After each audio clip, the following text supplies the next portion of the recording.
Traditional financial players have been hesitant about getting into crypto, although many do see the benefits of blockchain. 16 years ago, Peter Wuffli left UBS after serving as its group CEO. He then joined and later chaired the board at Partners Group. Now Peter sits on crypto bank Signum's board, and he's going to speak to me today about how traditional finance is approaching the crypto industry. Good morning, Peter. Good morning, Jade. Thank you for inviting me. Thank you for being here. Peter, can you tell me, how did you get into crypto initially? And when did you make your first investment? Well, throughout my career, spanning now over 40 years actually, in the banking center Switzerland, I've always seen myself somehow at the forefront of innovation. At the beginning, it was about professionalizing and globalizing Swiss banking. And then it was about mainstreaming private markets investment management. And I guess this I see in a way as my third era now, helping Signum to find its way in digital asset banking. So I was attracted to Signum because I knew one of the founders, Matthias Simbach, from another occasion. And I was particularly intrigued by the way Signum was setting itself up, betting on a fully regulated environment with a full banking license, but also with a setup out of Switzerland and Singapore with a clear global scope. And that was what interested me. So the first exposure to Signum was indeed shares of Signum. And then I bought obviously some of the typical protocols in addition. Now, the crypto industry is still feeling the shockwaves after the collapse of FTX, the digital exchange. Can you tell me, where does this leave the industry and its players right now? Well, to be honest, it's kind of interesting that FTX reminds me more of the traditional crisis in finance. I mean, it reminds me of what happened in 1998 with long-term capital management. It reminds me what happened in 2001 with Enron and WorldCom. It reminds me what happened in 2008 with Lehman. So I think this particular explosion had not a lot to do with digital asset. It was just simply hype combined with fraud, which is what was at the origin of the other crises as well. The industry at all obviously has seen its ups and downs. Crypto winters is nothing particularly new. I think what's being overlooked is the tremendous progress that has been made in 22. I think on one hand on the technological front. For example, the merge of the Ethereum protocol was a tremendous achievement, worked flawlessly, addressed one of the big environmental concerns, going from proof of work to proof of stake. Also, we've seen a massive wave of institutionalization with banks becoming interested in the sector, with treasuries of corporates, with foundations getting much more involved into digital asset banking. So besides obviously the obvious kind of cyclical movement of the crypto winter, we have seen massive progress underlying. Now, you mentioned institutions getting involved, becoming interested in the crypto industry. How long will it take them to actually come up with their own crypto offering? Well, I'd say traditional banks have now made the way from being either skeptical or outright hostile a few years ago to being what I would call cautiously curious. We see a lot of interest.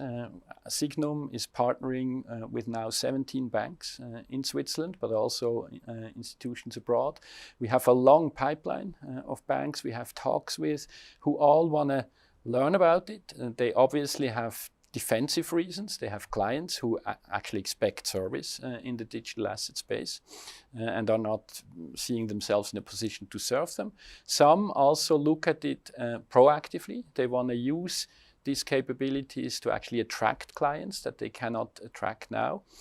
It's still early days, but we see a lot of interest. We see a lot of initial initiatives. We see a lot of learning, exploring in a territory that offers huge potential from a technology point of view, but also from a client service point of view. The industry is placing a huge focus on the technology working without intermediaries or an overarching authority. From a governance perspective, what role does trust play? And can we place trust in the code alone? That's obviously a hotly debated topic in the whole industry. And there are various points of views on that. I mean, we are beyond technology. We do have a mindset of decentralization, of individual empowerment, of democratization, of borderlessness, and all that speaks towards trusting algorithms more than people. At the same time, Signum has as a mission to be the pathway and the bridge builder between the kind of old world and the new world in finance. And we put a lot of emphasis on trust through traditional mechanisms, meaning proper governance, transparency, proper risk management and risk control processes and methods. And we feel that particularly in today's environment, that approach has suited us very well. In the fourth quarter last year, we essentially had a net money inflow of $845 million US dollars. And that obviously speaks a lot to the approach as a regulated Swiss bank with proper governance, with transparency, and with appropriate processes. And particularly institutions with a fiduciary role vis-à-vis their stakeholders, they will find it very hard to basically just argue their behaviors vis-à-vis their stakeholders by a belief in an algorithm only. I think they will have to have some judgment calls which essentially go into trusting people in addition to algorithms. Now, moving on to the broader financial industry, looking at Switzerland's financial centre, can you tell me, are there areas where it can improve, and what are the future drivers? Well, I'm very much an optimist for the financial centre, and I think throughout the past several decades, actually, we have seen the financial centre Switzerland reinventing itself, becoming more professional, becoming more sophisticated, all around its global expertise of serving wealthy individuals and families worldwide. And I think on this count, there wasn't a single year where the Swiss financial centre has seen net outflows of money, which tells us a lot about the world, but it also tells us something about the qualities of Switzerland as a Swiss banking and financial centre. We do have a unique appetite to bash our own financial centres, to be honest. So that's why I find it important to highlight all the things that we are strong at and where we have improved. And I must say, particularly the digital asset economy is a proofing point, because here our industry, together with politics, with our government, our parliament, but also our regulators, have been at the forefront and still are in the forefront of enabling this important innovation. And Switzerland as a centre has gained a lot of profile through the recent months of turmoil. Peter, it was a pleasure speaking to you today. Thank you very much. And thank you to you for watching FinNews.